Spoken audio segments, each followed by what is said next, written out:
ng'ennaku z'omwezi 18 omwezi gwali gwa Desemba oba ogwe 12 omwaka gwa 1985 General Museveni bwe yali ayogerako abantu e Nairobi mu gye baatuuma Nairobi Peace Agreement nga basayininga.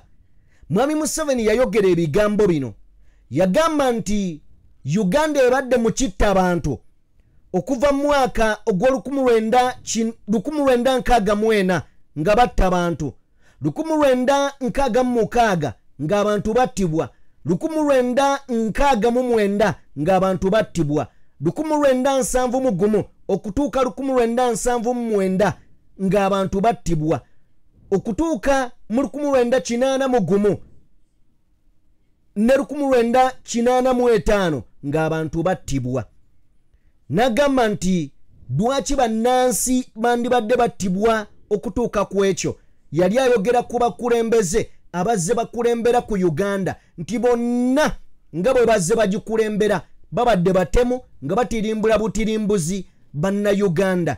Twagala kwebuuza kiki ekyatuuka ku General Museveni eyali ayagalwa abantu, eyali omwagalo w'abangi, abantu gwe bayalirirawo kapeti ne bajja ne bagamba yitakufu otambule taata nga yakanunula eggwanga obanga yakakola kye yayita okununula eggwanga.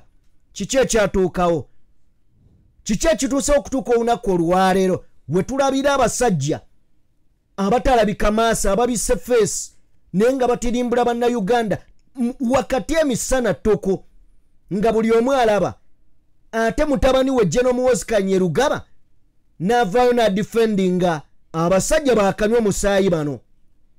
Kiki ekyatuuka ku bigambo bya Mwami Museveni byalangiranga bali bakulembeze banna abakadde abaasooka okutuuka olunaku olwaleero naye watandikidde okubeera nga ensi emutunuulira nga saabatemu. Kiki ekigenda mu maaso? Of course bingi tugenda beera nga tubitunuulira, tugenda tuukawo mu maaso awo. Njagala kutegeezaako nti Uganda Police olunaku lwabadde lwajjo basinkanye n'abatwala ebyokulonda mu ggwanga oba atwala ebyokulonda Simon Mujenyi byabakama ne boogerezeganyaamu ku butya ab'ebyokwerinda be bagenda okukuuma emirembe mu kalulu kano n'akalulu akajja. Ensonga nnyingi atugenda beera nga nazo tuzitunuulira tusobole okubeera nga tuzinnyonnyoka. Ababaka ba Paalamenti bongedde okubeera nga balya mu ttama olw'ebigenda mu maaso mu kalulu k'e Kawempe. Omubaka Joseph Sewungu yavuddewo bubi nnyo ne sipiika. Nabyo tugenda beera nga tubitunuulira. Abaffe nga bwe twebuuza twatuuka tutya okutuuka kuli nessa nga bannansi bakubwa naye nga ekibakubya genda kuwagira bantu baabwe abo be baagala. Abaffe tutuuse tutya nga ababbi bateebwa, ababbi ensimbi z'eggwanga kumpi biliyoni 6 bo ne bateebwa, ate abawagira obuwagizi omuntu ne basibwa ne bakubwa. Dino ggwanga ki wetugenda otandikira? Zikiriza nkubuuzeeko nti osiibyeyo otya yonna gy'osinzira okubeera ng'otugoberera abali mu bitundu by'ensi eby'enjawulo. Omukutu oli ku DPTV Uganda and of course yenze Sajjime ndi ne muganda wange. Right, nange nyongero babuuzaako mu mwenna abeekumidde ku DPTV Uganda mbagamba nti mwe musinga mukola omulimu gwa ttendo nnyo. Amannya nga bulijjo Morgan Keys 256 official, CEO Kaidalu content creator, Luwero's finest. Alright, kale Luwero's finest nga amaze okutuula n'otweyanjulya buterevu. Yes. Asagala kubeera nga turiisa abantu. Waliwo tutandikire wa General Damulira. General Damulira gye buvuddeko nali wano naawe. Yes. Ne tuwulira General Damulira ng'alumba Lumbuye Fred. Yes, yalumba teacher Lumbuye. Ne tugamba nti bino si byaki. Naye abantu abali mu bukulembeze social media mwandibadde mugigendako mpola. Tokkiriza kujja mu mazina ga nkima ng'otya emikira. Abantu abali ku social media abasinga bali frustrated. Bakowa government beekyawadda beekyawa. Kati bw'okwata ku muntu waabwe nga Lumbuye. Yes. Ayogera ebyo bye baagala ate buli lunaku baba bajja kulumba bbeya nnako. Era twali wano ne tugamba nti kino kyazzeemu yandibadde akyesonyiwa. nafunayo omuntu omulala amumalira ebizibu bye era yavaayo n'agamba Lumbuye mpulira ali eyo ttake anaazembwa teyafuuse omuzibu oba yali ayogera ebyo ng'alowooza information tejja kutuuka ku teacher okitegedde yeerabira nti bino kaakati twabadde tuli awo ndako olwajjo nga Bukedde egaleese Bukedde TV eyaffe Dombo yali ku Bukedde ekyo kye bayita omuntu okubeeramu ng'entunuka ekyo kye bayita omuntu okubeeramu ng'entunuka kati Lumbuye oba oyagala oba toyagala abalimu nga ntunuka era babiwulira njagala kuzannya katambi kano Jeno Damulira yekubidde enduulu ewa ulira bino byewuunyisa katsoke wane wa Jeno Damulira then tuveeyo sobole okubeera ng'ate tweyongerayo bino bye bigambo oyo ku screen ye Jeno Damulira era nga boogera ne Bukedde tiyaswadde yagambye mbu Jeno Damulira Mulumbu yagamba Jeno Damulira yakulira akabinja ka Jati Jeno Damulira ajjamu abantu ng'ensigo n'azitunda ku Bukedde boy guba gukotoddemu kugamba naye tamanyi information yagitegedde nga Bukedde eyambako mukutuusa information ya teacher Lumbuye mukutemoka video kano yalonze abantu be Kampala n'abatwala ku kyalo kye ekya nnyina gye bamuzaala ne bakola okwekalakaasa ne boogera ebigambo bingi nnyo ne baagala banoonya abantu abawa information kano ka video n'okuba batali ku mutimbagano nga tumaze omulabisa kano abatuuze ku byalo ebyenjawulo baagala gavumenti eteeka omukono ogw'ekyuma ku bagaba ebifaananyi mu babuloga n'ekigendererwa eky'okusiga obukyayi kidiridde abafamire ya Brigadier General Christopher Damulira akulira ekitongole ekya Crime Intelligence mu poliisi okwemulugunya ku bigambo ebyasaasanyiziddwa buloga Lumbuye nti ono awamba abantu n'abajjamu ensigo n'okubasengula ku ttaka lyabwe.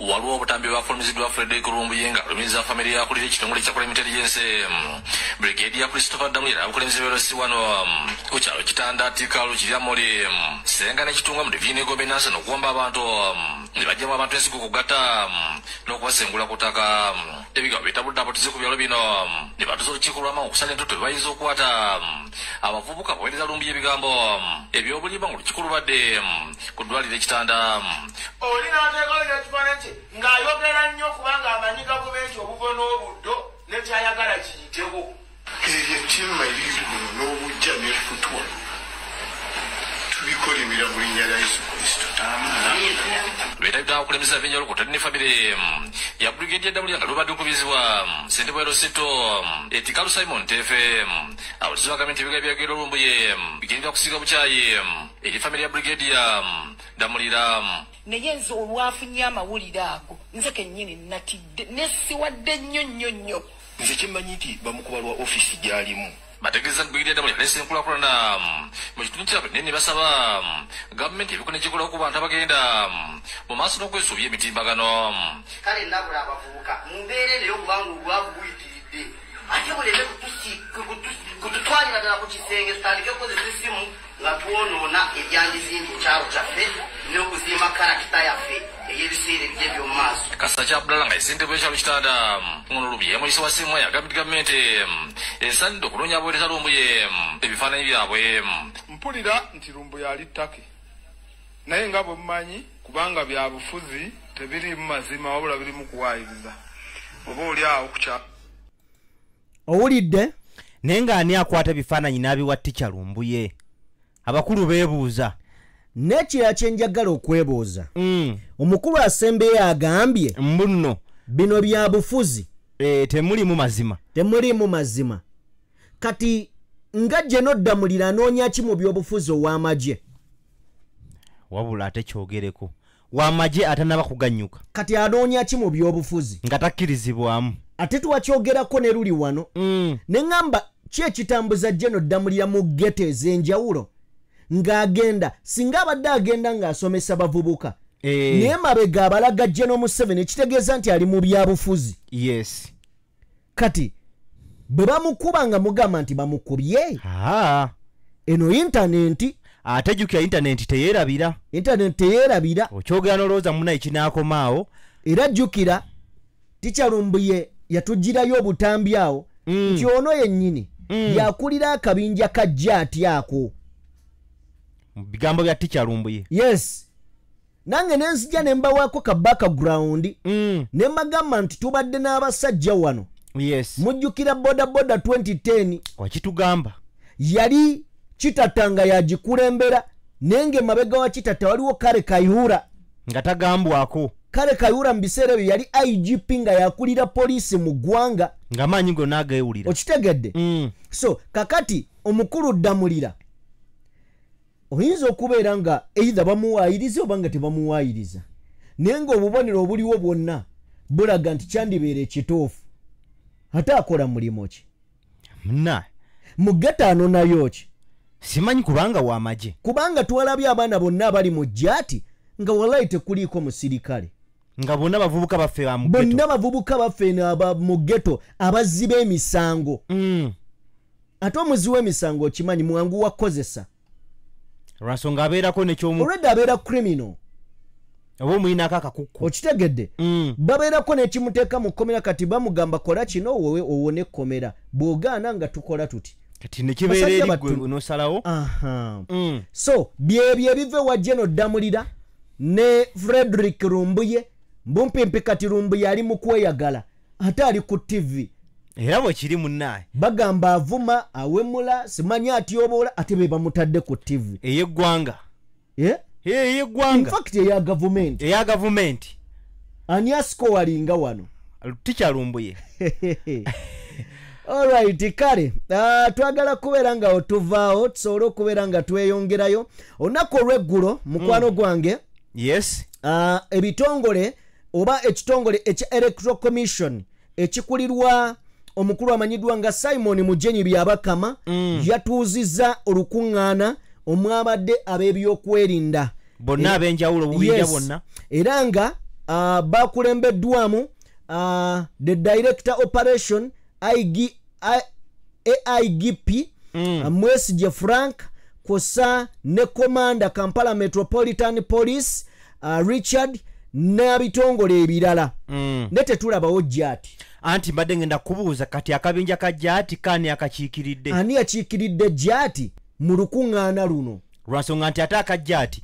keefuze nnyo n'okulonda osinga abalala bonna in fact jjaati yeeri mu mawulire okusinga poliisi evunaanyizibwa munnaye ate bo baavaayo ne bakeegaana lwakuba ate bennalaba abantu abamu ke baatwala ate nabalaba mu kooti owange so kakati bino bye byavuddeyo mu kwogera njagala tuwulirize Simon Mujenyi Byabakama ng'ayogera ze ndowooza nti yayogedde ebituufu nerino eggwanga lirina bannannyini baalyo ku ye yayogedde ebituufu yes naye eggwanga era byeyogedde bituufu ebifaananyi byetulabye tebibadde birungi okutwalira wamu eyo si yenteekateeka akakiiko kebyokulonda bye twali tusuubira nti bisobola okubeerawo mu nteekateeka yaffe nolwekyo tubadde twogeraganya n'abakulu byokwerinda naye tugamba nti weewaawo okusooka twetaaga security tugyetaaga mu biseera byokulonda kubanga waliwo abantu bamu abasobola okubeera n'endowooza y'okutaataganya biki ebigenda mu maaso ng'okulonda kugenda omukulonda kuno naye basobola okukozesa bayinza okuteekako enkola endala okulaba nti bateekawo embeera enoosobozesa ebyokulonda okutambula bulungi okusinga nga bwe badde bakola tukiriziganya n'abakulu b'ebyokwerinda naye tugamba nti bwe baba bakola emirimu gyabwe bafube nnyo okulaba nti embeera y'emirembe esigala nga egobererwa ekyokubiri nti nabo bateeka okugondera amateeka bwe baba bakola emirimu gyabwe bwe babaawo omuntu yenna ayina kyasobeza bamukwate bulungi bamutwale mu mbuga z'amateeka si mukuba emiggo oba kiki ekyo tekirabika bulungi ng'eggwanga tekituweereza kifaananyi kirungi nti abantu bano babadde bakubibwa mu biseera by'okulonda eyo si demokurasiya now nga tupozingiddeko awo yes bw'oba owulira byabakama ngayogera byayogera bituufu kituufu nti kino tekiraga kifaananyi kirungi eri eggwanga ogamba nti abantu bakubwa batulugunyizibwa mu kulonda naye kyesaagala tuwerabire nti abakola ebintu bino bo weebali ate b'amaanyi tebagambwako tebakwatwako nti n'abandi badde babagambako nga prime minister wamuwulira mu parliament yavaayo ng'ate anenya ababyogerako abaana bakubiddwa munnamawulire akubiddwa naye ng'olaba Robina Nabbanja prime minister agezaako okubivuvuba ng'ate tayagala babyogereko bano be bantu abandi badde bagamba ku bano ku bakulira obubinja buno nti waayi mukoze bubi so byabakama byayogera bituufu era nga bwe kirina okubeera kifaananyi kibi eri eggwanga kituufu lwakuba abatufuga bo tebakyaswala baswaza buswaza okitegedde kati gw'ojja kuvaayo eri n'akafansonyiko ng'ogamba abannange twandibadde kino tukikola bwe tuti kyokka ate abo abasajja okumanya bambwa nnyo bakwata obulindo n'obulindo bwa ssente mbo basasule eri ba tiktoka baani basiga ekifaananyi kya Uganda ekirungi mwe mukola gasiya ku ground kituufu kyokka ate mwagala gasiya mwabikibwe nga bamusuusuutiriza so tweyongereyo emboozi ekyagenda mu maaso eno okay alright kikyamu nnyo gavumenti yandivuddeyo bukuukubira neraga abantu bonna ntewagira bikolwa ebyo nekwata akabinja ako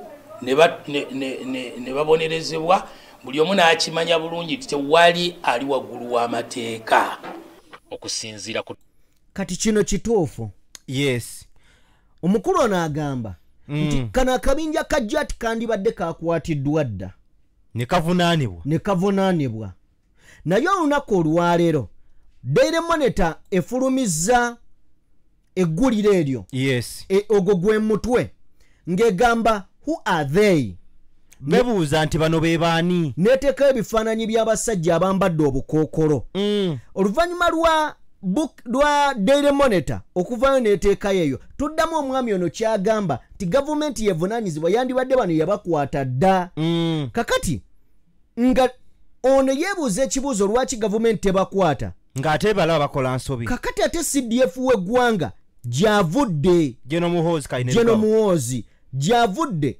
n'abanga asamba gyate byonna General Muhoozi agambye atya njagala kubeera nga nkulaga wano General Muhoozi ate ye byayogedde agambye nti nga Daily Monitor weegambye nti who are they nga babuuza bano be baani naye azze n'agamba who are they n'amala n'agamba they are Ugandan security and they are doing a great job bano babyakwerinda baggwanga era bakolera ddala omulimu ogw'ettendo era bakolera ddala omulimu ogutagambika kati kiddamu eky'omukulu ono bano be bani lwaki gavumenti tebakwata kitegeeza tebajja kukwatibwa kati katugambe nti CDF ye order from above definitely wano tewali kubuuza kubanga lwa nsonga nti bwe tuba nga twebuuza ono bakkuba gamba nti order from above kakati ate tulaba CDF nga jja abadifendinga tulaba CDF adifendinga abantu abakozi b'ebikolobero ku bannayuganda tulaba CDF alagira emikutu gy'amawulire giddeyo gisome gireme kubeera nga gikola ki nga gikavalinga ebintu ebitasanyusa gavumenti kugamba nga mwina ku reportinga mu office okitegedde yes so kakitegeeza order from above ye CDF asobola okubeera Dr. Livingstone Sewanyana akulira ekibiina ekirwanirira eddembe ly'obuntu ki Foundation for Human Rights Initiative ebikolwa eby'obukambwe ebyalabiddwa nga abasirikale bajja tebabituusa ku bantu ba bulijjo tebikwatagana n'omutindo gwa poliisi ya Uganda wadde amagye ga UPDF wabula wandibawa akabinja k'abantu abalowooza nti bali waggulu w'amateeka ebikolwa ebigenda mu okitegedde ekyo akabinja kano kaani twebuuza kubanga ne mu meeting gye batuuzizza tewaliwo yadde n'omwazzi okkakiikirira naye ng'ate tukalaba kali ku ground wano omuntu akola ebintu ng'abiyisa ku social media naye ng'abitegeeza ye mwami Muhoozi CDF egwanga lino kana akabinja akamanyi kyobola bakugambye nti kakola omulimu omulungi babyakwerinda bya ggwanga jati mulimu omulungi kuliko kutulugunya bannayuganda nga babatuusaako ebisago aso byakabinja ako si bikolwa bya poliisi si bikolwa bya UPDF ebyo bikolwa bya kabinja akateekebwawo abo abalowooza nti bali waggulu w'amateeka era bateekwa okuwangula era bo tebakwatibwako naye mu byonna gavumenti yerina obuvunaanyizibwa okukwatisa amateeka n'ebiragiro n'okussa ekitiibwa mu ddembe ly'obuntu. Abalwanirira eddembe ly'obuntu bagamba nti ebikolwa bino bitatana ekifaananyi ky'eggwanga ku mutendero gw'ensi yonna mu kussa ekitiibwa n'okukuuma eddembe ly'obuntu. Kubanga obwevunaanyizibwa bwa gavumenti toyinza kubeera n'amateeka ag'enjawulo agavumirirwa ebikolwa eby'okutyobola eddembe ly'obuntu n'okutulugunya ate n'obeera ng'olina n'obubinja obugenda mu maaso okutulugunya abantu olw'okubanga baagala okuwagira abantu abeesimbyewo. Wano wenjagala okubeera nga nkutegeeza nti kyannaku nnyo okumanya bino ebintu byewuunyisa. Waliwo wembadde ntunuulira nga bagamba abakulu ababba Bank of Uganda nga bano b'official babba billions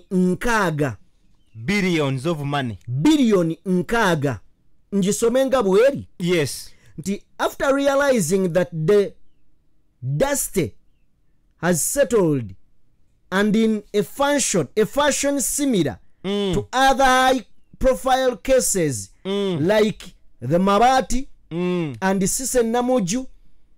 Sise Namuju Sise Namuju kuluna kulwali yechecho lunaku lwali lwakomeka lwa Thursday koti negena maso n'okubeera ng'etegeeza nti bano ababba obukadde kwagamba onagezako tulaga nti ebintu ebyezze byefaanaanyirizaako. Sise waliwo saga z'amabaati zino zirimu Robin Nabbanja, mulimu Speaker Anita Amongi, mulimu Prime Minister, mulimu Minister w'ebyensimbi, mulimu buli munene mu gavumenti babba amabaati. Naye amabaati ago senga byali byakulya byandibatuze kuba amabaati go gabalakira ate kati tebabisimatuka twabakola ki munna abamu munaye bagenda okeera ku makya nga amabaati bagalaba mu lujja obamu agakwata ne mugasitwale mugatwale ewaabwe kistamanya nange. So kakati waliwo Sise Namuju ono yasangibwa n'akawumbi ka ssente mu nnyumba just MP kawumbi. Mwalimu bali omubaka gwe bayita erinnya ndyerabidde oli owa PLU Pirawo naye babba ssente teri abanyegako baabata. N'aba Bank of Uganda bateereddwa ku bail baweereddwa bail ababbi baddeyo basisinkane famire zaabwe baddeyo beeyagale naye kikwasa ennaku kimu kwe kubeera nga wadde bo baddiziddwayo bano abaana abakubiddwa emiggo nga girabwa nako olw'okuwagira obuwagizi omuntu waabwe agenza okukuba kampeyini eziri mu mateeka. Ababbi ababba nga obubbi tebukkirizibwa mu mateeka bali waka na famire zaabwe beeyagala naye bano abagenza okukola ekiri mu mateeka okulwanirira eddembe lyabwe bali mu makomera babamye bail naye nga bakubiddwa okubula obetta nga n'ekitongole ekyabakubye gavumenti egamba tekimanyi. Kati olwokambuuze cyane kubanga amajja gakyewakana poliisi ekyewakana ate CDF avuddeyo n'akiwaana tugambe nti ye kya muntu ye ng'omuntu kisoboka okubanga kya muntu buntu naye eno ensi ogiraba. Njagala genda ku bigambo bya mukadde waffe omugenzi Haji Hussein Kyanjo. Yavaayo n'agamba akaseera kagenda kutuuka omuntu yagamba akaseera kagenda kutuuka omuntu wa bulijjo abenga takyatya mmundu abenga takyatya ki nga buli ky'omugamba asonga busonzi. Era nalabye ne munnamawulire munnaffe amanyiddwa nga omukugulukungu Nuhu alina ka caption ke yatadde ku post gye yakoze n'agamba nti mwongere amagye mugayiwe ku kkubo ne bwe banaagamanyira mujja kwejjusa. kakati bano bo abayiwa amagye ku kkubo naye bakwase emmundu ate basobola kukizuula nti olunaku lusobola okukyalumu nga gabeefuulidde anti bo kye bakola eyo baleeta ntiisa ku kkubo okubeera nti omuntu alina emmundu n'omuteeka mu muntu wa bulijjo eyo ntiisa mutye ne tayimu egenda kutuuka abantu bamanyire abantu abo n'obukambwe bwabwe nga babumanyidde n'emmundu nga bazimanyidde ekinaava mu y'ebiraka tugenda kiwulira wano ew'omukulu ono wuliriza otayambadde uniform temukkiriza bakwatako mukube mumuttirewo atayambadde uniform you are inciting violence. Yes, I am intending it. Omuntu azze n'emmundu ng'ambadde uniform n'akuba munnamwe n'amutta nemutula batumuzi nemutambale mugenda obusibu gye gabugwadde haji tulagawa assa omuntu mukube naye afiirewo amateeka galyoke gakola tugendewo haji eyo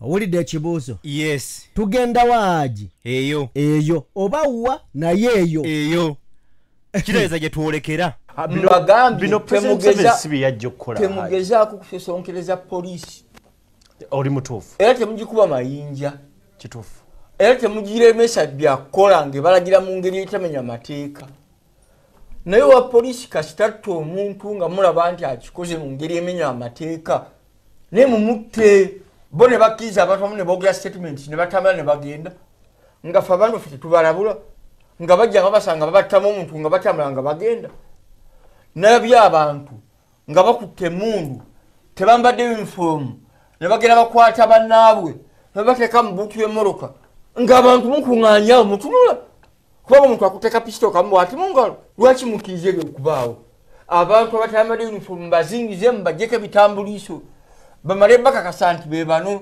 ebitambuliiso mbikube kamera mulyoke mbate bwe baba tebalina bitambuliiso mbakwate mbasibe mu mbuga zammwe teriyo mbuga z'amateeka gye mugenda batwala kino ekigambo kikulu nnyo yes mubakwate mubasibe mu mbuga zammwe nga tewaliwo gye mugenda batwala nti wayi baabo mubatuvunaanire nga bwe gwali ku ofiisi luli okitegedde yes omuntu akola ekikolobero wallahi nga togenda musiba n'osigala kolima omanyize nina ebintu bye nagaana kale genda mukama katonda ali kusasula ebyo bya kisiru katonda agenda musasula ddi abantu batukola ebintu ne muweza mbu katonda agenda basasula oli n'abeerawo nga yeeyagala neyakola ebyekisiru n'amala n'omwana we n'abeerawo nga yeeyagala ali mu bulamu bulungi tewali kimutuukako mu musaayi gwo oba omusaayi gw'omwana wo gukanya kolima n'omuzzukulu n'ajja ne n'aba bulungi mu musaayi gwo gw'omwana wo okitegedde kale bino mbu katonda ajja basasula gasiya mwereere agenda basasula ddi simanyi nange anti bagamba katonda akola naye alwawo njaga bino bya kisiru byonna alwawo ng'abamu abanguyiriza njagala gwe weebuuza ekintu kimu nti katonda gwe tusaba yes aleseewo omuntu atabannaddiini abalyoyi b'emyoyo weebali kututegeeza njiri ya katonda etubukaale mu mitima tukole bulungi era tumanye katonda waffe naye oli natta asooka natta owookubiri natta owookusatu natta owookuna natta owookutaano n'anono ow'omukaaga n'abalala n'akwata mu ddiini endala n'anonoono n'anonooli abo bonna balyoyi ba myoyo gwe kyogamba oyo katonda amuwadde bulamu nti nyambaako gy'oba n'ababuulizi b'enjiri gw'osigale ng'oli mulamu ebyo byonna byonna gasiya mwereere muzeeyi kyagambye wano omuntu wabeerawo omukisa mu musootinge nga chanseze there and then nti enkwale bwe gyawali ejjinja kuba amazima gali nti tutuuse ku levo nga tolina gy'osobola kuwaaba mayinja yagamba lwakuba naye yeesiriwaza yagamba nti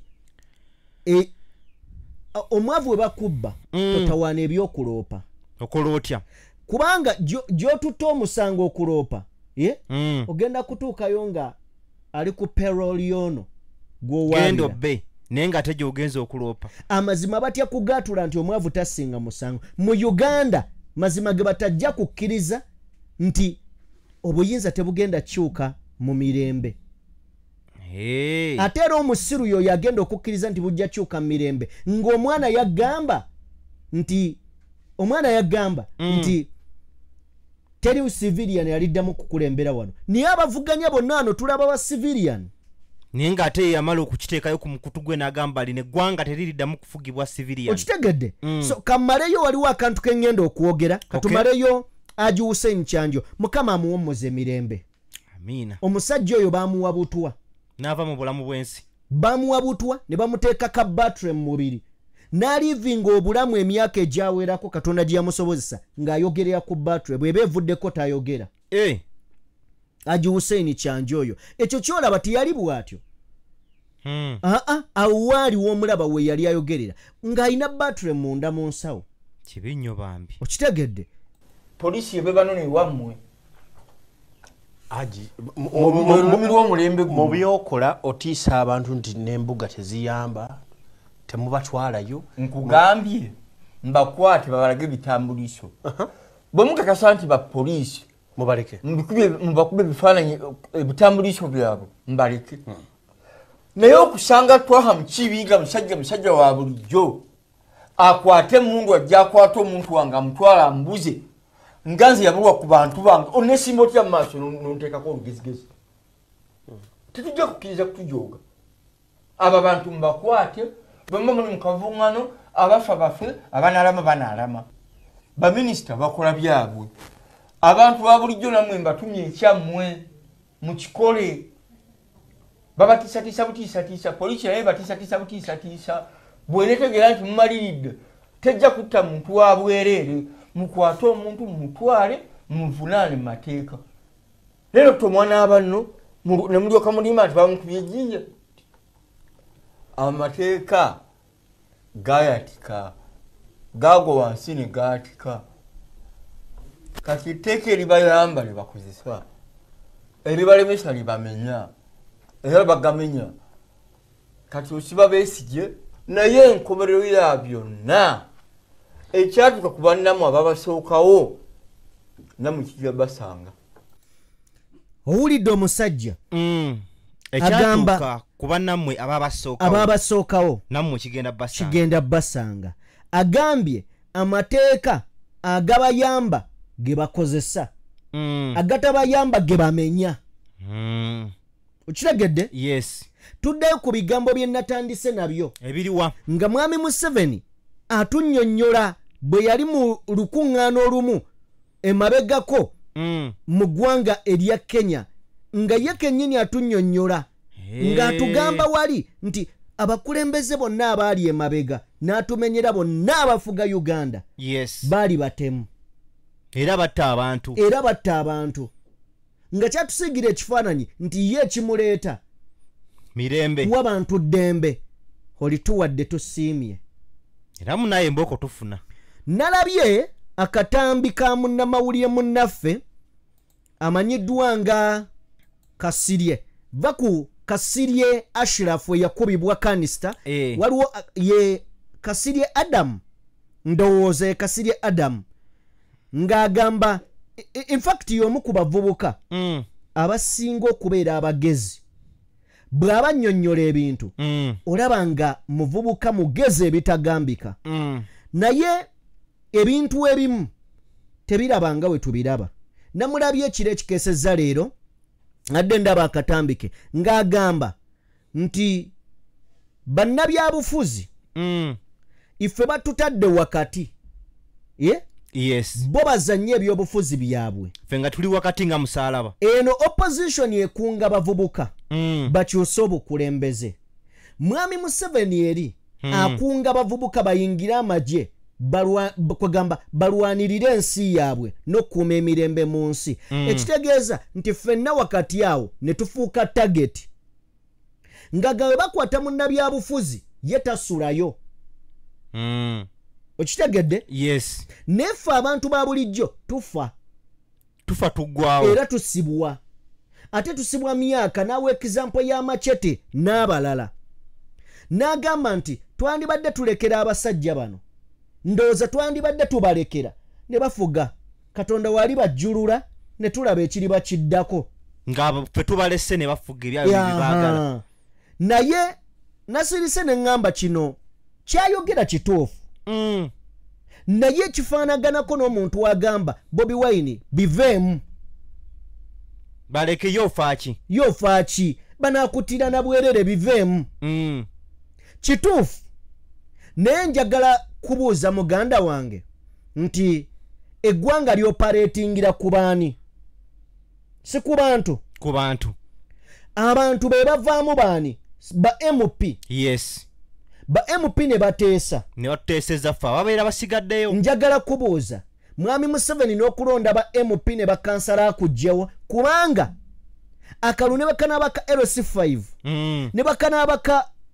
2 nga mwami Museveni akaina mu interest abantu bagenda kufa katuve ku byokulonda abakulembeze tumulekera yaba batulondera ku mutendera gwonna nga bwakola ku ba minister okitegedde njagala kibuuza Kasirye muganda wange n'ekyo tukireke okuviira ddala ku level 1 ku chairman 1 tuleke mwami Museveni yaba atulondera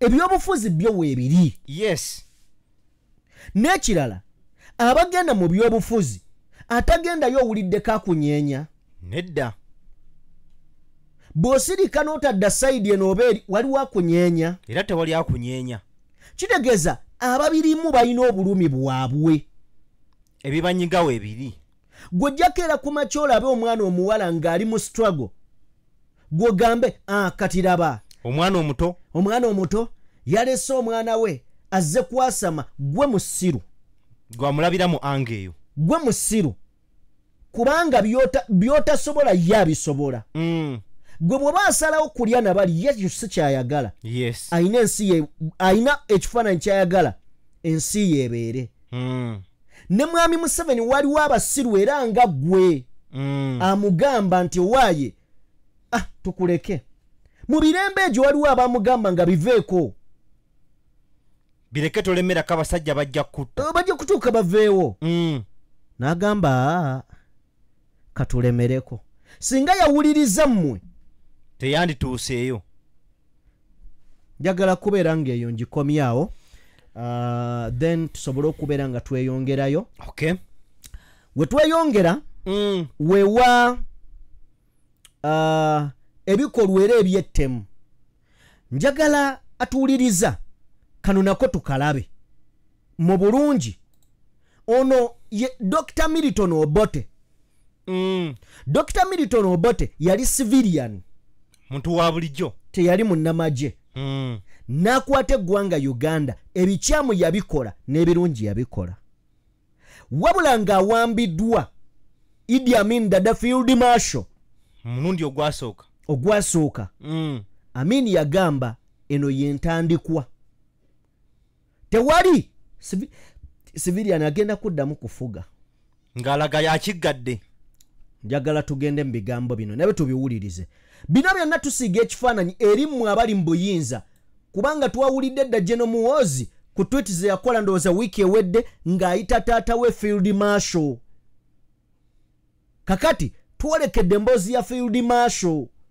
yatuuseyo ne ku ddaala ya Field Marshal omwana yamutuusa dda nerabye neggula ayina be yakuza abadde basatu tugenda byogerako ebyo tugenda boogerako waliwo ekintu ekyazze akitingi gundi kati ranka zirabika zaweddeyo kati acting so katusoke wa Idi Amin Dada then tweyongereyo. Ugandan army have overthrown the government of the 46-year-old President Obote. The coup started at about 2 o'clock this morning, and after hours of confusion, an unidentified voice on the national radio announced that the army had taken control. The members of the Uganda Army and Air Force decided to take over from the civilian role. Agamba nti Idi Amin Dada yes awo yali amaze okuwamba Dr. Milton Obote amusibidde jali namugambe ntotawana okudda Obote yava Uganda n'ayolekera Singapore mu meeting abali mu meeting ne bamuleetera akaama akakaawa nteeka todda ne bamugamba wange olowooza Amin tawambye ndoza bamugambe ngwe wapakinze nyingi oba amugamba omusajja awambye naga mulimba aga awambye naye awamba bitya yayina ekiragiro kyeyali awadde bakwate Amin Obote karata afuluma eggwanga kyova nabagamba luli Tikishekedi yali mutuufu obutagenda mu lutuulo olwali Dar es Salaam mu Tanzania oyinza okusimbula ekigera ba M23 ne bawamba ne bagambe totawana todda so kakati Obote ali Singapore Amin alangirira ate abateeseza eggwanga okitegedde Amin alangirira nti amagye gasazeewo airport n'ebitundu ebirala go gabyeddize gavudde mu mikono gy'abantu ba bulijjo tweyongereyo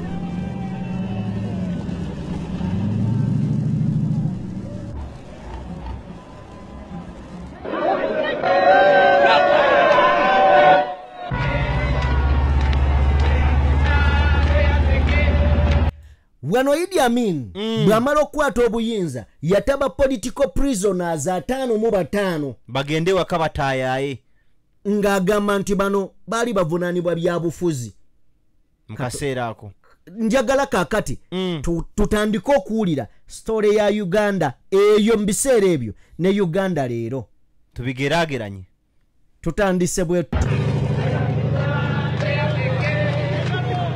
Have you just been released? Just now. Yes. How long had you been in prison? 4 years. Why? Wuyo bamubuuza wakateebwa nti nakateebwa kati omaze ebbanga ki mu kkomera ti emyaka 4 tulinayo ba machete myaka 4 machete y'eggwanga lino kati yoyo okitegedde myaka 4 ali mu kkomera political prisoner byabufuzi. Why were you put in prison in the first place? First of all, I'm an army captain. You're an army captain? Yeah, I was first of all arrested for attempting to murder the president. Oyo army captain oba yali army captain mu biseera ebyo ekyamukwasa mbu yagezaako okutirimbula president yagala kusaanyawo president Obote yabakwata mbu baagala kumutta n'abateeka mu kkomera Amini bwajja n'abata byabufuzi. Olwaleero tuddeyo mu Arua tutunuulire Robert Kyagulanyi Ssentamu bakampeiningira Kasiyano Wadri. Mu kampeni Kasiyano Wadri Mwami Museveni agamba nti aba people power bakuba emmotoka ye ejjinja nga bagezaako okumutta. Bakuba emmotoka ya president? Yes, ejjinja nga bagezaako okumutta. Kakati nono agamba mbo bagamba nali ngezaako okutta omukulembeze. Attempting to murder the president. I was tried in a court of law, acquitted and rearrested. Byatwalibwa mu kooti ne zimukkiriza okufuluma. Baamutanga talina misango. Yes, ne bamukwatirawo ne baddamu ate ne bamukwata. Kubulo tedigenda mu kooti obayize ezikuta. Kati ddayo tunuulire omusango gwa Ssegirinya. Kooti ya Mota baba bafuluma bwe bati. Drone ne zisalako ezijjudde abasajja abalimu amagye ne babazaayo. Kooti etadde omuntu. Okitegedde? Kati abalina okukwasa amateeka n'omukwata n'omuzaayo. Okitegedde? You are the former Prime Minister, sir. That's right. I see. Yes. Why were you put in prison in the first place, sir? When? Why were you put in prison in the first place? Well, I don't know. They said that I was subversive. Yes. I organized the party to kill the ex-president. Yes. All these things which were false. Yes. Kakati wulira. Tulina Dr. Kano Kiza Besigye. Mukomera. Yaweereza ne Mwami Museveni. Mu nsiko. Najja. Ono oyali ku screen mbu ya organizinga kibayita party nga bateesa nebe yali nabo okutta president naye avunaanibwa gwa kugezako kutta president. Okitegedde? Kakati Kano Kiza Besigye ebyamukwasa bagamba mbu okusinziira ku butambi obwalinkinga naye ffe wano twabukolako okunoonyereza ne tubuusa mu AI ng'eraga red flag. Nti kano kaffe ffe abakagenerate nze. Okitegedde? Nga kalaga nti kajjudde obulimba kumpi ebitundu byali 84 nga kafu. Nga AI. Yes. kati Besigye bagamba nti abadde nga yeekobana n'abantu mu mawanga ag'enjawulo era we baamukwatira nga bateeseteese okuba ennyonyi ya mwami Museveni mbo bamugye mu bulamu bw'ensi ali mu kkomera. Besigye nga musajja mubi nnyo. Tugezako lireetinga ebyayita n'ebiriwo essaawa zino. Kyova olaba bagamba nti abasiru be baddamu history teyeddamu kuba ye waali wabula abasiru be bamuzza. Ekifaanagana togenda kukolayo kipya mu nsi wabula kyonna kibeera kyakolebwa dda. Kyakolebwa kiri eri ggwe gamba bano baakola kikyamu ze kantereeze. Naye omusiru addira ddala mu bigere by'abali. Tegedde tegeera tategedde tujja kusanga. That's why I was taken in. Were you put on trial in court? No. No trial. Every one of us, no. There was no trial. No trial at all. Baba mwali mugenzeeko mu kooti tebaba trying nga azin tebabawozesanga nako. Wabula babasiba. No trial ne bali mu kkomera.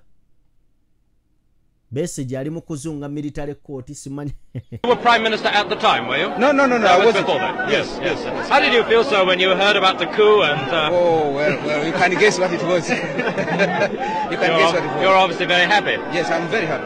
Very happy. Yes. I think the whole country is very happy. All right, embeera bwetyo. Bwe yali mu bannayuganda. Bwetyo, bannayuganda ne bakuba emizira, ne bakubira Idi Amin, naye ng'olwedde yali akoze speech egamba nti omulembe gw'abasiviliani mu buyinza guweddeko. Gukomye ku Obote. Niyo olw'essanyu n'ebyaliwo abantu tebaatunuulira bigambo ebyo. Tuli ba mukisa ffe nti Jeno Muwonzi agenda obyogera nga tusobola obitegeera. Kyekitegeeza okubeera mu gavumenti ey'amagye. Tumanyi kyekitegeeza kati. Kitegeeza iron hand. Omukono ogw'ekyuma. Bwe bakugamba nti eyo military government mukono gwa kyuma kyekitegeeza. Bali bakuba enduulu tebategeera kikyali kitegeeza. Ffe tumanyi. Okay. Ojja tuwulira. Kakati awo bwe tuba nga tuvuddewo. Njagala ne kano ne kino tukitegeere. Ababaka ba parliament nabo bavuddemu omwasi. Ababaka ba parliament bagamba kiki ekigenda maaso. Era babuuza jati yaani. Teri abaanukula. Ono ye mubaka amanyiddwa nga Joseph Gonzaga Ssewungu. Yes. Jo mu parliament yatudde olunaku olwajjo naye yavuddeyo bw'atyo n'akangula ku ddoboozi n'alabye ababaka bangi. Katusooke tuwulize Ssewungu. Exception by other countries. What is happening in Kawempe is very disturbing. And Mr. Speaker, there is no reason, even if you go to let members, we meet together, those of NRM and us in the opposition. We talk as friends. And we have been meeting on the road as they go for their campaigns, also go for our campaigns. But arresting members, first beating them, you take them for no sufficient cause is not proper. The biggest question here, Mr. Speaker, is the Electoral Commission still in control of these elections, by election. The fourth arm is beaten left and right.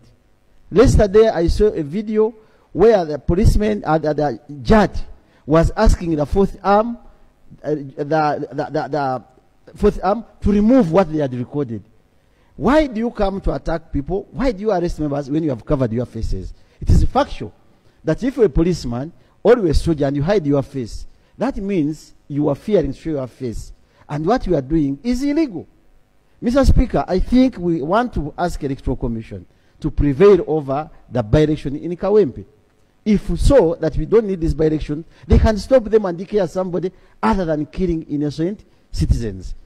Women are not supposed to be arrested by men at any cost. Women are supposed to be arrested by women. And Mr. Speaker, what is challenging? These people giving up when they see soldiers. They raise their hands. In the military law, once someone puts his hands up, you just arrest and take other than beating them. So, Mr. Speaker, my last prayer is, are we, as Electoral Commission, just in the control of these elections? Because whenever elections become very rowdy and they have, because I'm so happy with the NRM candidate, she's also complaining about the same. We are competing with National Unity Platform. We are competing with FDC. But why do you beat these people you are competing with? It makes us look ugly. And Mr. Speaker, my prayer is, can we know from ministry? Last week, Honorable Hart was sitting in as the government prime minister. He promised to go and see a journalist who is losing his eyes because of the work he was doing under the law. Under the law. So, Mr. Speaker, I think what Honorable Numbers has stated and the Honorable Bitex is very pertinent, plus what I'm saying. And the other Ugandans. Yesterday, I listed about 26 with the MPs. Finally, Mr. Speaker, I looked at Mugabe when he was the president of Ghana, 39 years. Whenever members of the opposition were rioting with the members of parliament, police would arrest them without beating them. They say, this, please, can you go and you do this? But what is happening here? Nobody, we have the Anti-Torture Act. But torture... Thank you. Thank you, Honorable. Gonza Gasewungu, Honorable. Yes. Yatunyonyodde. Nga tugamba nti abasirikale. Yes. Betunyonyola nga abasirikale. Kimbadde ngenda okugamba nti abasirikale bw'oba okwata omuntu, omukazi akwatibwa mukazi. Yes. N'omusajja n'akwatibwa omusajja. Ekawempe byabaddeyo. Abasajja bakutta abakazi. Nga bw'osanga omukazi tolinda mukazi munne kujja kumukwata. Tebabadde na bugumiikiriza. Naye byonna nga byogerwa, nalabye minisita Bahati. Ye minisita omubeezi avunaanyizibwa ku nsonga z'obusuubuzi n'amakolero mu ggwanga. Yavuddeyo n'agamba bw'ati Bahati.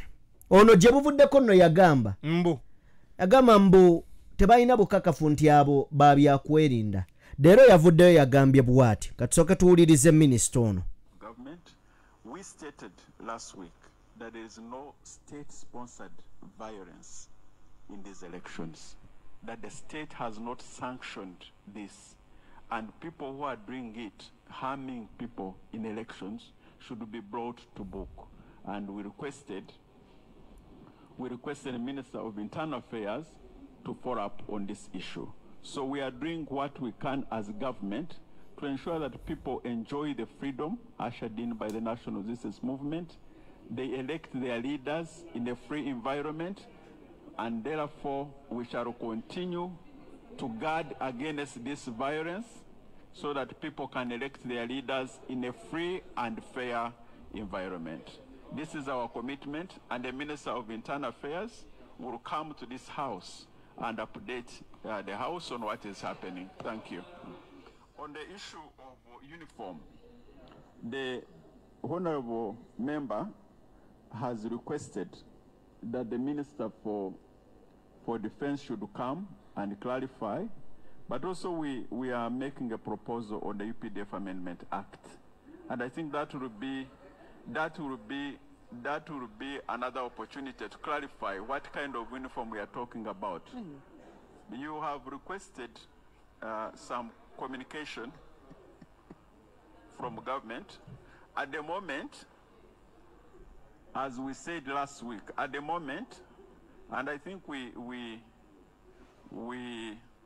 sort of agreed on this, Mr. Speaker, as a House, that when a member is raising some issues and you get the facts, and then government receive the facts, we should look into them so that we have a proper response to this. The facts that honorable numbers are raising and allegations should be looked into and then attended to. That's a commitment we can give at this party. Yoyo Bahati. Oba alya mmere ki tugimma abaana baffe? Bahati agamba Stani ayina effujjo. Bahati agamba nti government ababagambibwa okubeera abasirikale oba ab'ebyokwerinda government tebamanyiiko. Babikolanga bo abantu. Naye nga poliisi ebalese babikole bo nga abantu. Nga twalabe n'owa SFC ng'abasika busisi. Alinga bagatemu kuba nnyo. Kyo kyemukubye kimala. Okitegedde? So ye Bahati sagala kubeera nga ndwawo twesiga ne tumuwa obwa minisita okitegedde njagala kubeera nga nkujjayo eggulire erisembayo omuduumizi w'eggye lya UPDF era omuwabuzi wa mwami Museveni ku bikwekweto Jeno Muhoozi Kainyerugaba CDF akuzizza bajjeno basatu okutuuka ku ddaala erya acting major Jeno olw'obuweereza bwabwe obw'enjawulo mu magye. Ndowooza eryo eddaala pya likyaliko ne siiru. mateeka nawuliddeko mbu gyeriri naye ku guno omulembe lirabise nnyo. Omukulu abakuluza ku mukumu kubanga omukulu alabika ali mu kuzimba empaya ye ebeeremu ababe beyeweeredde ranka nga si bamulala nti gundi yabanondedde nga si bamulala babe bawulira ye kyakola singa abadde ku mulamwa kirungi okurikulutinga abakuulira kirungi naye kiri nti ye n'amateeka tebakwatagana agawakanya kati kino kikyamu era nga beyakuzizza kwe kuli Brigadier General Charles Byanyima to acting Major General omulala Brigadier General Deus Sande to acting Major General naye n'akitwala ekitiibwa kye. Omulala yabadde Brigadier General Daniel Kakono to acting Major General. Bali mu bitiibwa omanyi Uganda bebo beyakuzizza but wino buno bunkenke kaliro kaliro tugenda mu kalulu omusajja ayagala nga buli ali mu kitongole amanyi nti yo yali ku mulamwa ng'amwesiga so si mulamwa ogw'okuuma bannayuganda ogw'okuwulira ebiragiro bye si nkiddamu so ogw'okuweereza bannayuganda wabula nga buli ali wamutadde nga yoyo agenda omuwuliriza ng'akuba omulere nga balamu otumulaba okitegedde ng'era tabuuza kibuuzo agabugambi order loud and clear sebo omuzeeyi tuwulidde abadde yakamala okuza kanodde wa kiiki kakati akuzizza abalala mu space ya wiiki emu yakakuza bana tunagenda William Bujeno Balamu takikola ero kale twagala kubeebaza mwenna be tutambudde nammwe mwebale nnyo mwebalire ddala okuva gye twatandikidde okutuuka wano ate we tumalidde twagala kubeebaza nti mukola kya muwendo genda maaso n'okubeera ng'osubscribinga eyakatwegattako ate gwe yatwegattako edda webale nnyo webalire ddala teweerabira kubeera ng'ate owa video yaffe like ensonga etambulire ddala maridadi sana kabisa mbadde sajjime ne musajja wa kabaka eyava eruweero eyo mulima ki naanansi zisibukayo mwanattu byebyobuga